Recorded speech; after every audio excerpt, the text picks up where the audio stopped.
जो 25 मार्च को आप सब लोग देखे होंगे, तमाम उसमें बातें ली गई हैं।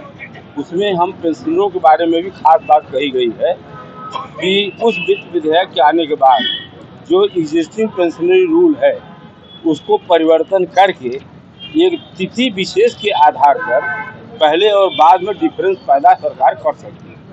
दूसरे शब्दों में, सरल भाषा में, 1/1/26 से अगर 8वें वेतन आयोग की रिपोर्ट लागू होगी, 1/1/26 से पेंशनर को वह बेनिफिट जो पूर्व के पेंशनर हैं, 1/1/26 के पहले रिटायर हैं, उनको वह बेनिफिट नहीं मिलेगा जो कि 1/1/26 के बाद वालों को मिलेगा। और सरल भाषा में ये कहिए, जो फिटमेंट फार्मूला अभी तक कर्मचारी और पेंशनर के बराबर लगता रहा है, वह फिटमेंट फार्मूला पेंशन के लिए अब नहीं रहेगा।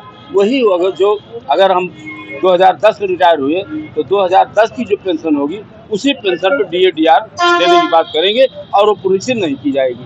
तो 1/1/26 से इतना बड़ा हमारा लॉस हो जाएगा कि कर्मचारी पेंशनरों का जो पेंशन नहीं पुनरीक्षित होगी तो उनका DR भी कैसे जीरो होगा।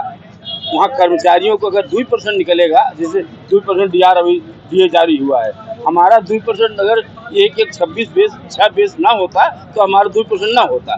ऐसे ही बेस ही बिगड़ जाएगा। जो जिस बेस के आधार पर DA DR मिलता है उसका बेस ही विखंडित हो जाएगा, तो हमारा फिर DA नहीं मिलेगा। इस तरह हमारे कर्मचारी बिल्कुल माने पेंशनर जो है वो बहुत ही पीछे चले जाएंगे।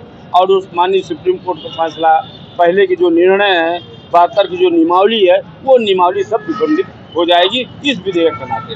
इस नाते हम लोग उसका विरोध कर रहे हैं।